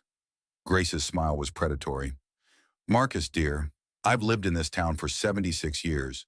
I know everybody, and more importantly, I know their secrets. Some of those people claiming Becca is unstable have their own skeletons that they'd prefer to keep buried. Elena was organizing documents. This feels like we're preparing for war. Mac's expression was grim. That's because we are. Jonathan's not just trying to discredit Becca anymore. He's trying to take her child. The afternoon brought Dr. Sarah Chen, a composed woman in her 40s who specialized in evaluating victims of domestic violence. Her examination of Becca was thorough but gentle, covering not just her current mental state, but the psychological impact of months of abuse. Mrs. Matthews, Dr. Chen concluded after 2 hours of evaluation, you show clear signs of having survived psychological trauma, but your responses are entirely consistent with those of a domestic violence victim, not someone suffering from mental illness. Becca felt relief wash over her. So I'm not crazy? Dr. Chen's smile was reassuring. You're not crazy. You're a survivor who's been systematically undermined by someone trained in psychological manipulation. The fact that you recognized the danger and sought help demonstrates excellent judgment and self-preservation instincts. Mac joined them in the living room. What can you tell us about Jonathan's claim that she's a danger to the baby? Dr. Chen's expression grew serious. That's a particularly insidious accusation because it plays on societal fears about maternal mental health. However, Mrs. Matthews shows strong bonding behaviors with her unborn child and clear protective instincts. The real danger to this baby comes from continued exposure to domestic violence. As evening approached, the team that had formed around Becca continued preparing for the next day's hearing. Amanda would represent her in court. Dr. Chen would provide expert testimony about her mental competency. Elena and several bank employees would testify about what they witnessed. Grace would provide character testimony and family history. But Mac knew Jonathan wouldn't go down easily. As they reviewed their strategy, his phone rang with a call from Detective Morrison. Mac, you need to know what we found when we executed those warrants on Blackwater's files. Mac put the phone on speaker. What did you find? They weren't just conducting surveillance on Becca. They've been building files on everyone in her support network. You, Elena, Judge Walsh, even Amanda from her previous case. Grace's eyebrows rose. What kind of files? Financial records, personal histories, looking for anything that could be used to discredit you as witnesses. They've been tracking your movements, photographing your activities, even monitoring your communications where legally possible. Elena felt sick. How is that legal? Morrison's voice was grim. It's not, which is why Jonathan's in serious trouble now. Using corporate espionage resources to intimidate witnesses in a domestic violence case crosses several federal law boundaries. Mac's tactical mind was already working through the implications. Morrison, how does this change tomorrow's hearing? It means Jonathan's legal team is going to be fighting on multiple fronts. They can't just focus on discrediting Becca anymore because they're also facing federal charges for witness intimidation. After Morrison hung up, the group sat in stunned silence for a moment. Then Grace spoke with quiet satisfaction. Jonathan made the same mistake that Thomas made 47 years ago. He underestimated his opponent and overplayed his hand. Mac looked at his mother. What do you mean? Grace's smile was sharp with old wisdom. He got so focused on controlling Becca that he forgot she wasn't fighting alone. When you attack an entire network of people who care about each other, you don't just face one opponent, you face all of them. Elena nodded slowly. And some of us have been through this before. Becca, who had been quiet during the strategic discussions, finally spoke. I can't believe he would go this far. Part of me still remembers the man I thought I married. Amanda's voice came through the phone. which was still connected. Becca, that man never existed. What you remember was a carefully constructed performance designed to make you fall in love with an illusion. Grace reached over and took Becca's hand. Sweetheart, grieving the loss of who you thought he was is normal, but don't let that grief make you forget who he really is. As they prepared for bed, Mac did a final security check of the house. The surveillance vehicles were gone, but he knew Jonathan wouldn't give up easily. Tomorrow's hearing would determine whether Becca could keep her child and her freedom, or whether Jonathan's money and connections would allow him to continue controlling her life. But for the first time since this battle began, Mac felt confident about their chances. They had the truth, they had evidence, and they had each other. Jonathan Pemberton was about to learn that some fights couldn't be won with money. Some fights had to be won with justice. The family courtroom was packed by 8 a.m., an unusual crowd for what should have been a routine protective order hearing. Mac recognized several faces from Jonathan's social circle, clearly present to show support for his claims about Becca's mental instability. But he also saw Elena, several bank employees, and other supporters who had come to stand with his niece. Judge Walsh took her seat with the bearing of someone who had seen every legal trick in the book and wasn't impressed by theatrics. This hearing concerns the emergency motion filed by Mr. Pemberton's legal team, claiming Mrs. Matthews is mentally incompetent and poses a danger to her unborn child. Jonathan sat at the plaintiff's table with two expensive attorneys, his appearance perfectly crafted to project concerned husband and father. He wore a conservative navy suit and maintained an expression of worried sadness that Mac recognized as pure performance. Becca sat beside Amanda at the defendant's table, wearing a simple maternity dress that Grace had chosen to emphasize her pregnancy and vulnerability. She looked nervous but determined, her hands folded protectively over her belly. Jonathan's lead attorney, Martin Crawford, rose to present their case. Your Honor, my client is deeply concerned about his wife's deteriorating mental state and the potential danger to their unborn child. Crawford presented a series of statements from people claiming to have witnessed Becca's erratic behavior over recent months. A housekeeper who said Becca talked to herself and seemed paranoid. A neighbor who claimed she'd seen Becca having angry conversations with no one present. Friends who said she'd become withdrawn and suspicious. Mac watched the proceedings with growing anger, recognizing the coordinated nature of the testimony. These weren't independent observations, but carefully crafted lies designed to paint Becca as mentally unstable. Crawford's final witness was Dr. Richard Hartley, a psychiatrist who had never examined Becca, but was prepared to offer an expert opinion based on the statements provided. Dr. Hartley, Crawford asked, based on your review of the evidence, what is your professional opinion about Mrs. Matthews' mental state? Dr. Hartley, a pompous man in his 60s, spoke with false authority. The pattern described by multiple witnesses is consistent with postpartum psychosis that has manifested during pregnancy. Mrs. Matthews appears to be suffering from paranoid delusions, particularly focused on her husband's alleged abusive behavior. Mac felt Becca tense beside him as the doctor continued his character assassination disguised as medical testimony. In my professional opinion, Mrs. Matthews poses a clear danger to her unborn child and requires immediate psychiatric intervention. The baby should be placed in protective custody at birth to ensure its safety. When Crawford finished, Judge Walsh turned to Amanda. Counsel, you may present your response. Amanda rose with calm confidence.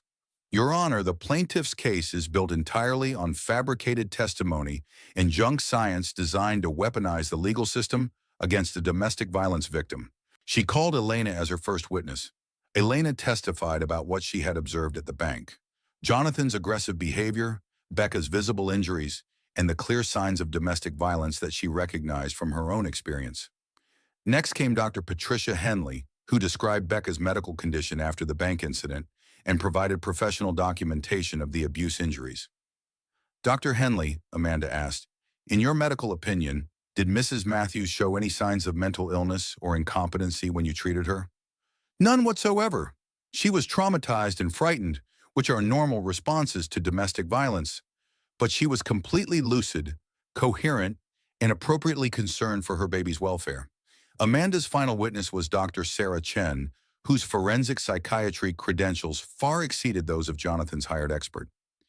Dr. Chen, you conducted a comprehensive psychological evaluation of Mrs. Matthews yesterday. What were your findings? Dr. Chen spoke with quiet authority. Mrs. Matthews shows no signs of mental illness, psychosis, or incompetency. She exhibits symptoms consistent with someone who has survived systematic psychological and physical abuse, including hypervigilance, anxiety, and trust issues. These are normal trauma responses, not mental illness. Amanda approached the witness stand. Dr. Chen, the plaintiff's expert, testified that Mrs. Matthews suffers from paranoid delusions about abuse that never occurred. How do you respond to that assessment? Dr. Chen's expression hardened. That assessment is not only professionally irresponsible, but potentially dangerous. Dismissing documented domestic violence as paranoid delusions perpetuates exactly the kind of victim blaming that prevents abuse survivors from seeking help. But Amanda wasn't finished. Your Honor, I'd like to call one additional witness, Grace Sullivan. Grace rose from the gallery with the dignity of 7 decades of hard-earned wisdom.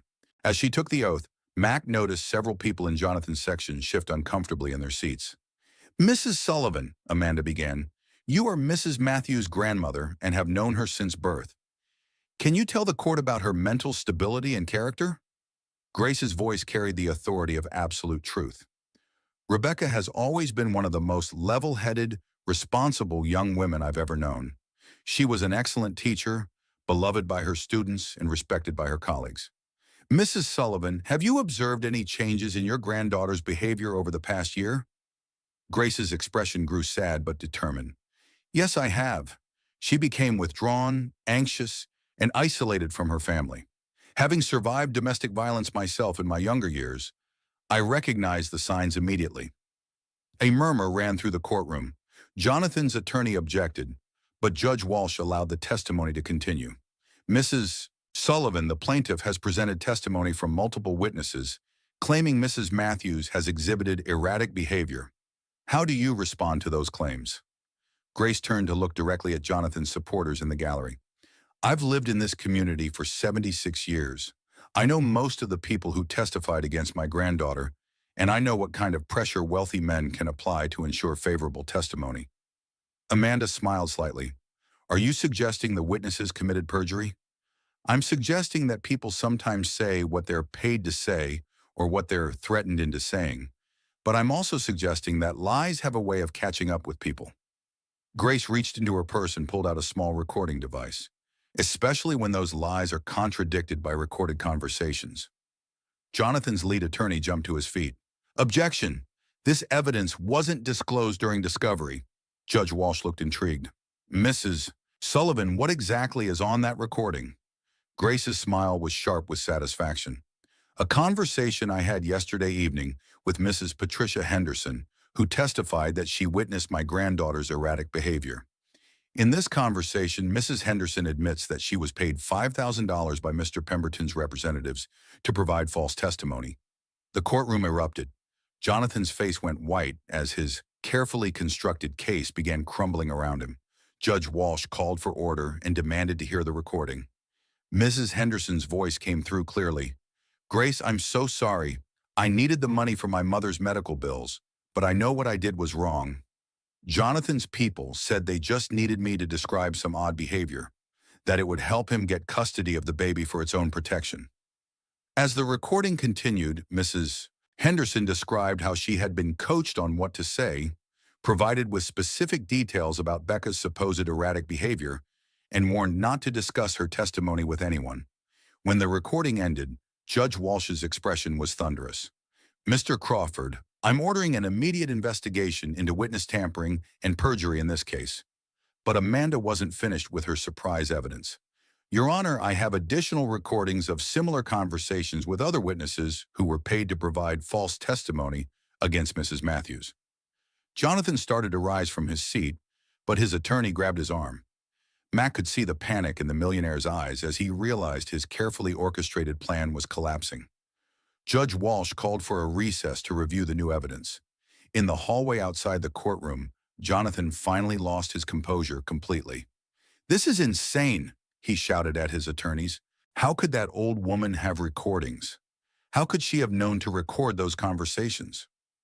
Max stepped forward, his military bearing making him appear larger and more intimidating than his actual size. Because she's been investigating you for months, Jonathan. She knew exactly what kind of man you are. Jonathan's face contorted with rage as he turned toward Mac. You have no right to interfere in my marriage. Rebecca is my wife, and that baby is my child.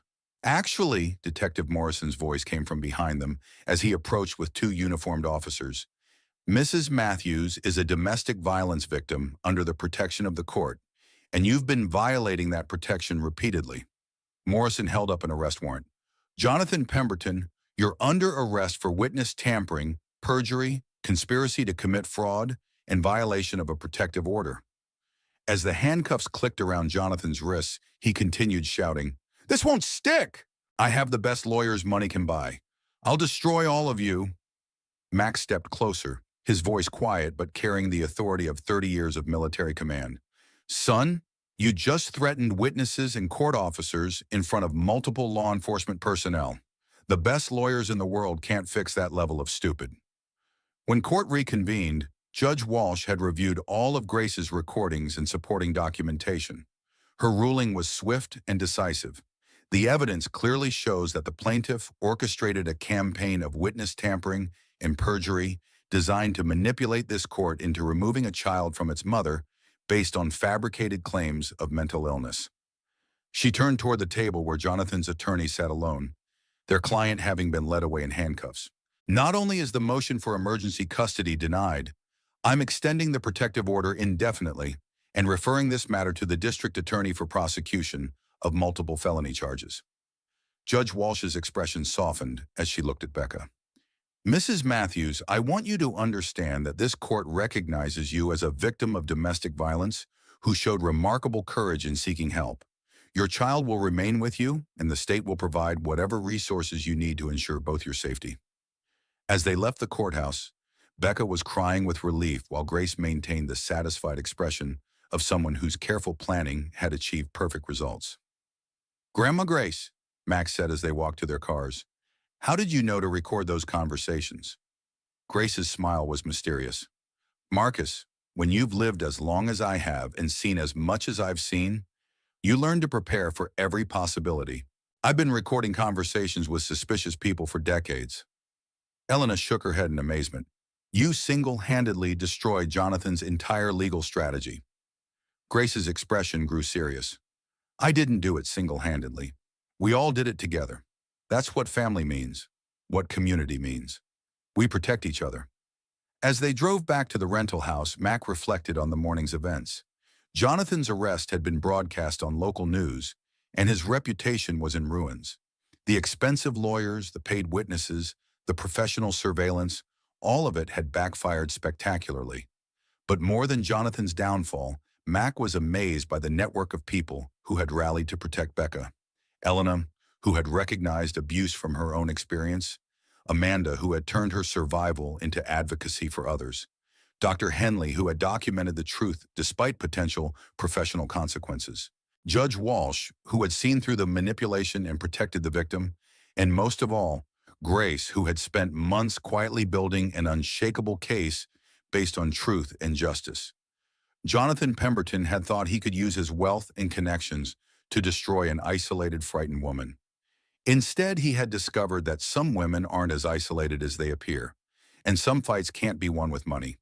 The prosecutorial machinery of justice moved with surprising speed once Jonathan's arrest became public knowledge.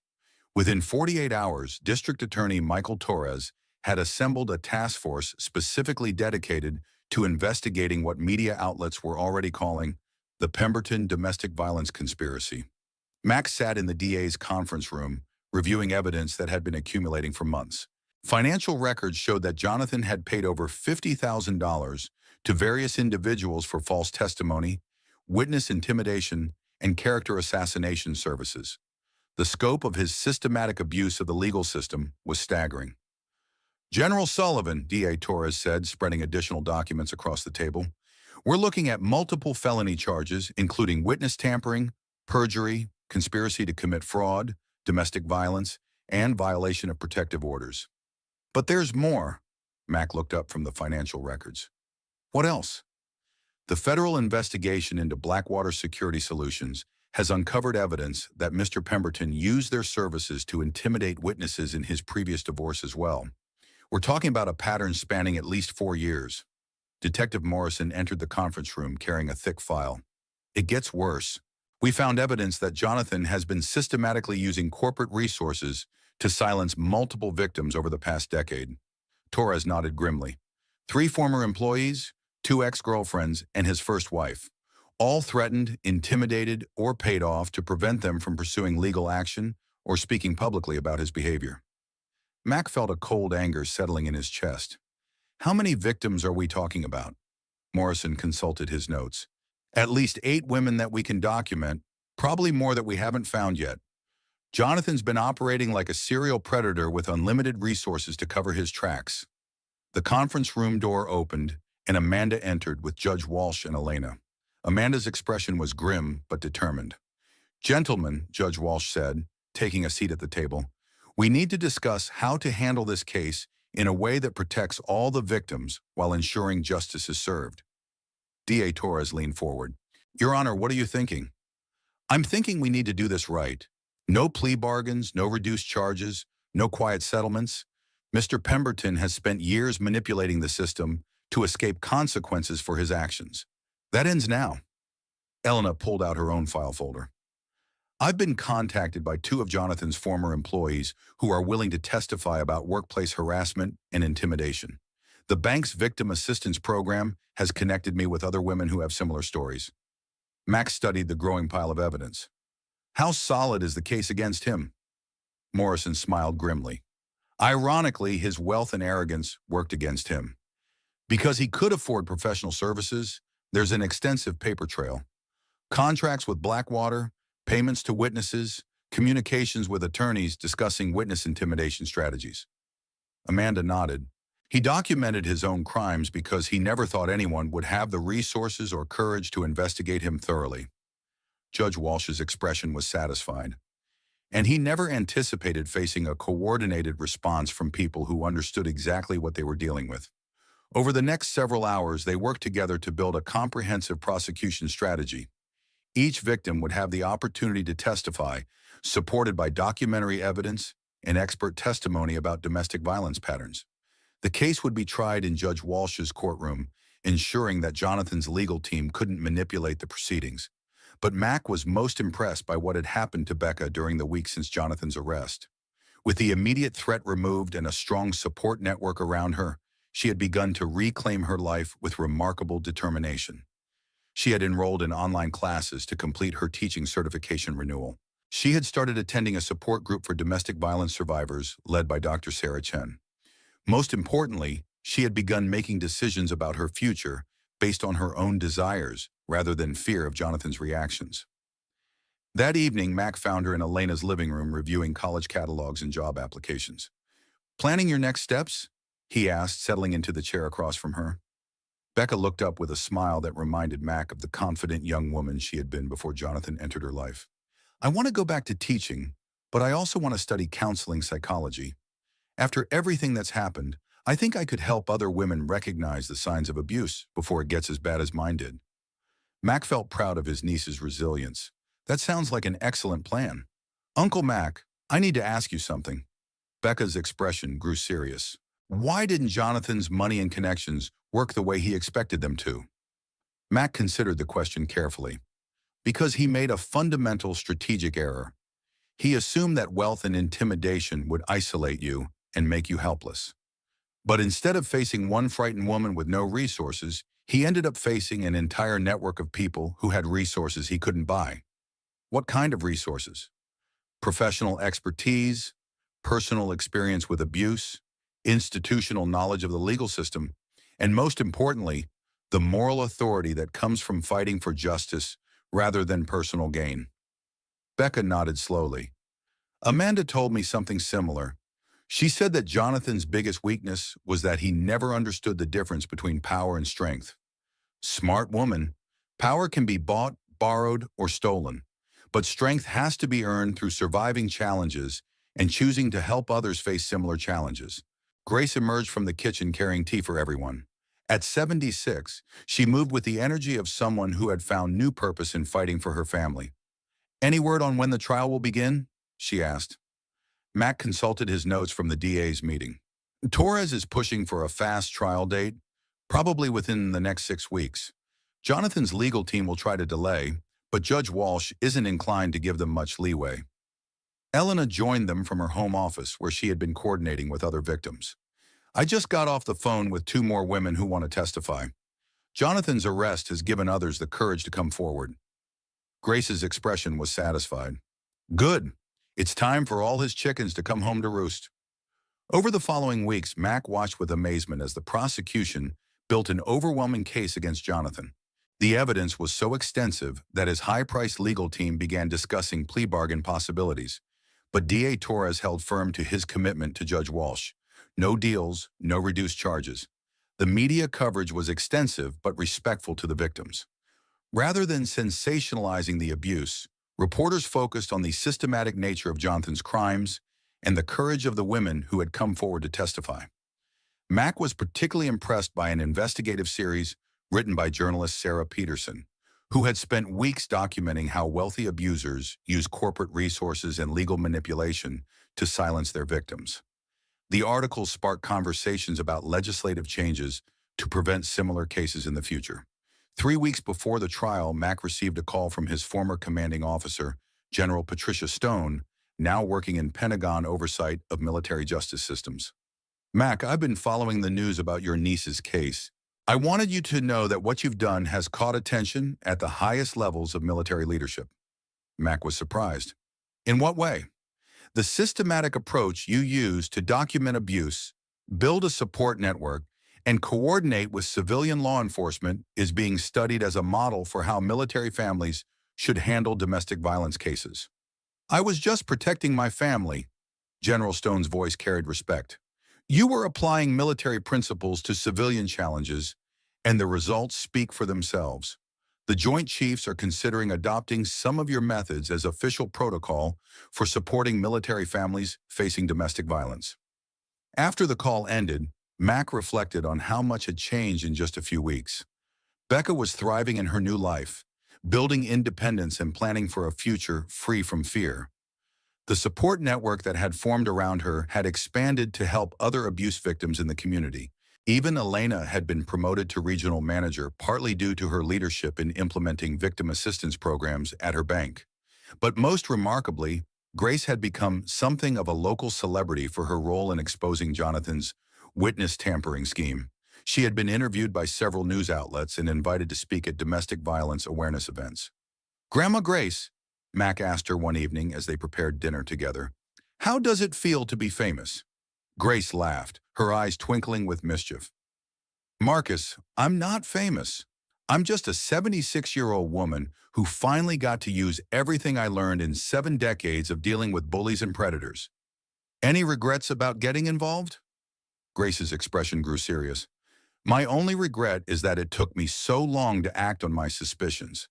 If I'd moved faster, maybe I could have prevented some of Becca's suffering." Max squeezed his mother's shoulder. "Mom, you saved her life and her baby's future? That's what matters." As they sat down to eat, Mac looked around the table at the people who had become family through crisis. Elena, who had turned her own survival into a mission to help others. Amanda, who had transformed her legal expertise into advocacy for abuse victims. Becca, who was rebuilding her life with remarkable courage and determination. And Grace, whose quiet investigation had brought down a predator who thought he was untouchable. Jonathan Pemberton had tried to use his wealth and connections to destroy an isolated woman. Instead, he had discovered that some women aren't isolated at all. They're surrounded by networks of survivors who refuse to let anyone face danger alone. The trial was still ahead, but Mac already knew they had won the most important battle. Becca was safe, the baby was protected, and Jonathan would never hurt another woman. That was justice served military style. 6 months later, Max stood in the maternity ward of Memorial Hospital, holding his 3-day-old great niece through the nursery window. Grace Rebecca Matthews had been born healthy and perfect, weighing 7 pounds and 2 ounces, with her mother's dark hair and what appeared to be the Sullivan family's stubborn chin. "She's beautiful," Elena said, joining him at the window. And Becca looks radiant. Mac nodded, watching as his niece nursed her daughter in the room beyond. Becca had chosen to revert to her maiden name during the legal proceedings, and baby Grace would carry the Matthews name rather than Pemberton. It was one of many decisions Becca had made to reclaim her identity and her future. "Any word on sentencing?" Elena asked quietly.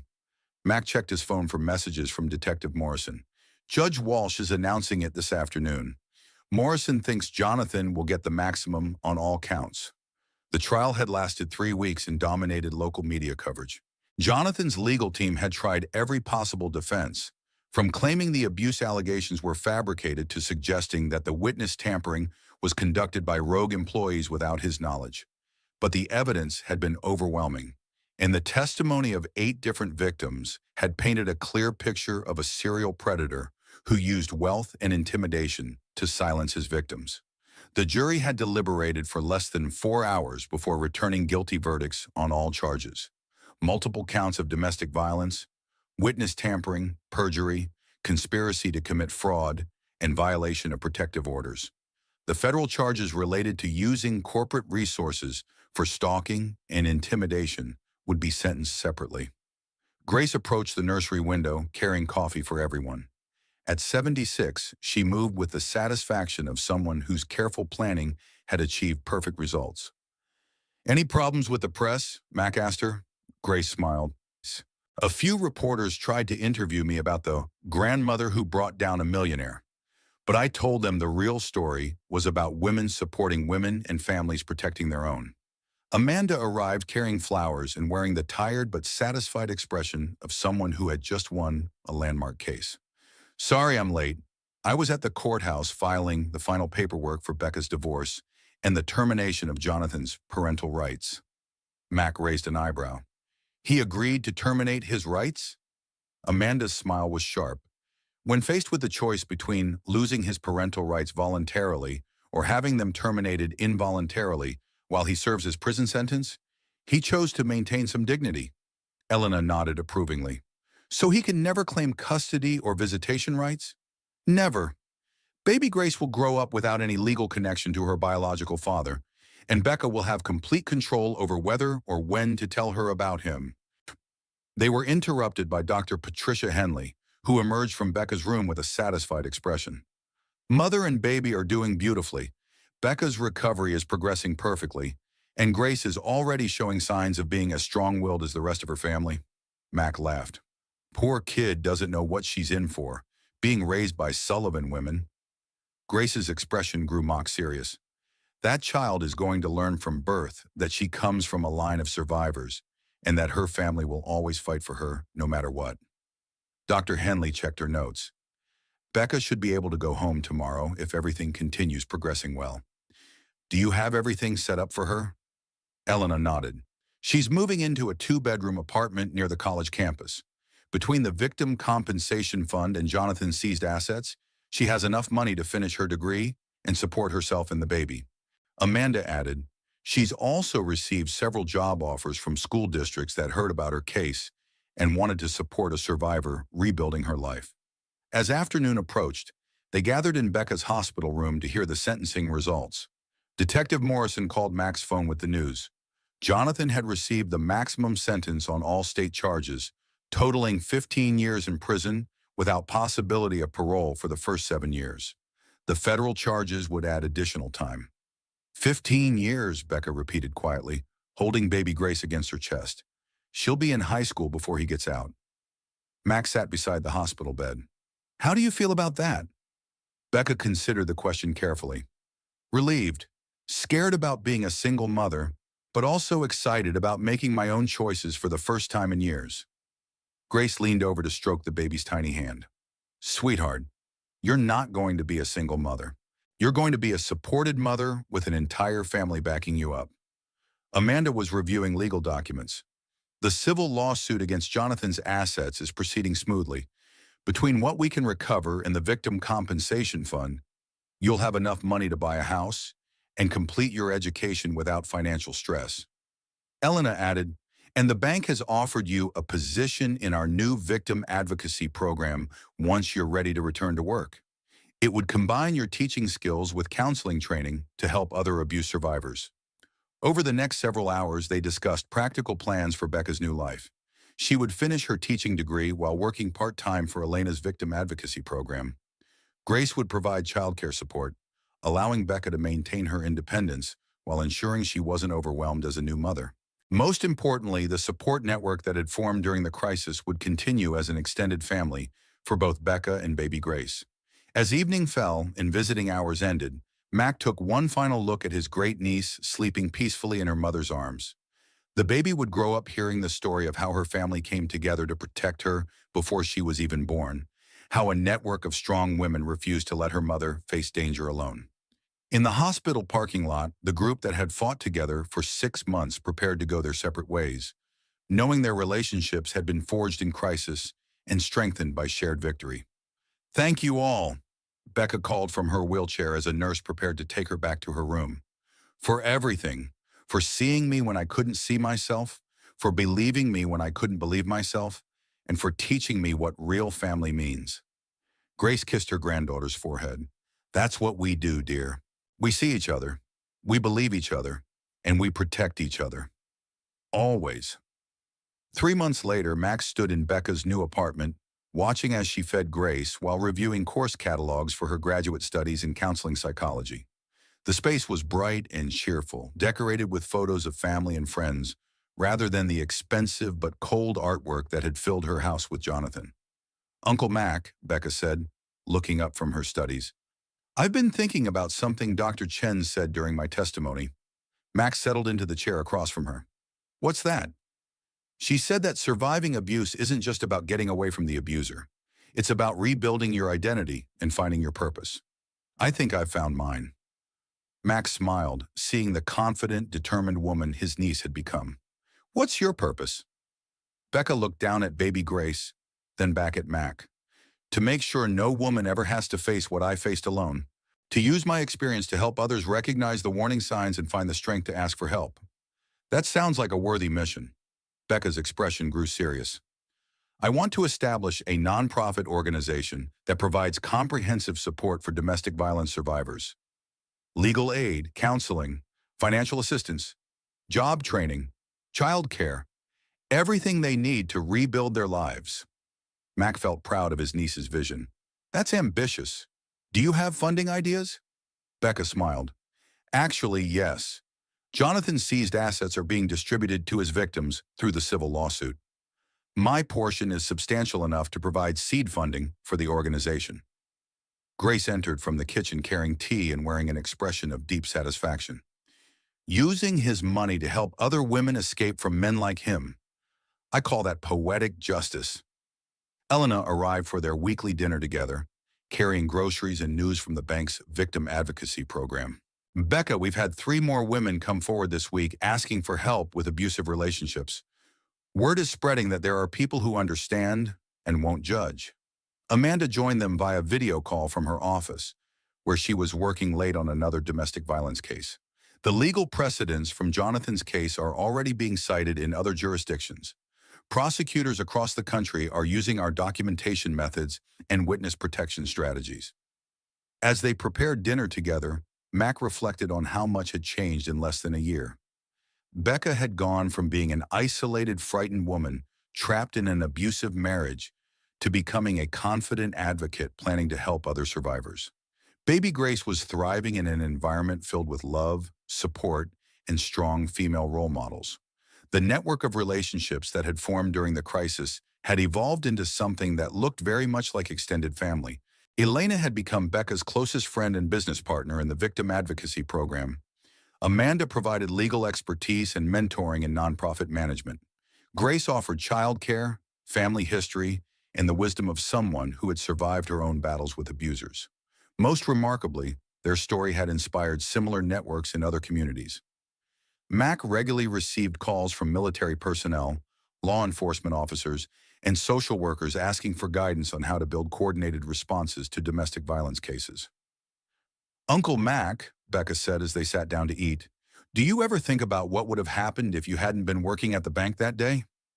Mac considered the question. "I think you would have found another way to ask for help." You had already reached your breaking point, and you were ready to fight for your baby's safety. Grace nodded approvingly. The strength was already there, dear. Mac just happened to be in the right place at the right time to help you access it. Elena disagreed gently. I think it was more than coincidence.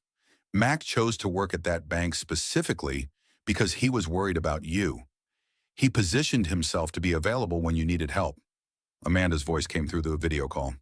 And Grace spent months investigating Jonathan, building evidence for exactly this kind of situation. You were both preparing to protect Becca before she even knew she needed protection. Becca looked around the table at the faces of people who had become her chosen family. So you're saying I was never really alone, even when I felt completely isolated? Max smiled. That's exactly what we're saying. Jonathan thought he had cut you off from everyone who cared about you, but family doesn't give up that easily. As the evening continued, they discussed plans for Becca's nonprofit organization, tentatively named Grace's Place in honor of both baby Grace and the grandmother, whose investigation had brought down Jonathan Pemberton. The organization would provide comprehensive support services modeled on the network that had protected Becca. The goal, Becca explained, is to ensure that no abuse victim has to navigate the system alone. Legal aid, medical advocacy, financial assistance, job training, childcare, counseling, and most importantly, a community of survivors who understand exactly what they're going through. Mac felt deep satisfaction watching his niece plan her future. She had not only survived a systematic campaign of abuse and intimidation, but had transformed her experience into a mission to help others. As the evening ended and everyone prepared to leave, baby Grace woke up and began fussing. Mac held his great niece while Becca prepared a bottle, marveling at how much the tiny girl resembled her mother at that age. Grace Rebecca Matthews, he said softly to the baby, you're going to grow up hearing stories about how your whole family came together to protect you before you were even born. And you're going to learn that real strength isn't about never needing help. It's about building relationships with people who will help you face whatever challenges come your way. The baby gurgled contentedly as if she understood and approved of the plan. 6 months later, Max stood at the podium in the community center, where Grace's Place had held its grand opening ceremony. The nonprofit had already helped 15 women escape abusive relationships and rebuild their lives with comprehensive support services. Ladies and gentlemen, he said to the crowd of supporters, donors, and survivors, today we celebrate more than just the opening of a new organization. We celebrate the transformation of pain into purpose, survival into strength, and isolation into community. He looked out at the audience, seeing Elena in her new role as regional advocate for bank victim services, Amanda representing the legal clinic that provided free services to Grace's Place clients, Dr. Chen leading the counseling program, and Judge Walsh, who had joined the board of directors. Most importantly, he saw Grace sitting in the front row, holding baby Grace while Becca spoke to reporters about the organization's mission and future plans. The story of Grace's Place began with one woman's courage to ask for help, Mac continued, but it succeeded because of something much more powerful, a community's commitment to ensuring that courage is met with comprehensive support. After the ceremony, as people mingled and toured the facility, Mac found himself standing with Becca in the children's playroom, where other survivors' children played while their mothers attended counseling sessions and support groups.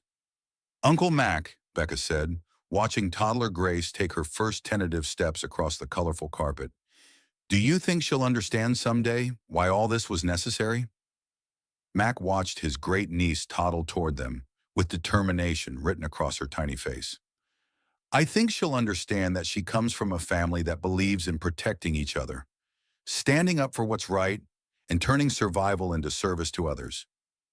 Becca smiled, scooping up her daughter as Grace reached her arms. That sounds like a pretty good legacy. Mac nodded, thinking about the journey that had brought them to this moment. It had started with domestic violence in a bank lobby and evolved into a comprehensive support system that was helping dozens of families rebuild their lives in safety and dignity. Jonathan Pemberton had tried to use his wealth and connections to destroy an isolated woman and her unborn child. Instead, he had catalyzed the creation of a network that would protect countless women and children for years to come. Sometimes justice looked like prison sentences and asset forfeiture. Sometimes justice looked like babies taking their first steps in safe spaces, surrounded by communities that refused to let anyone face danger alone.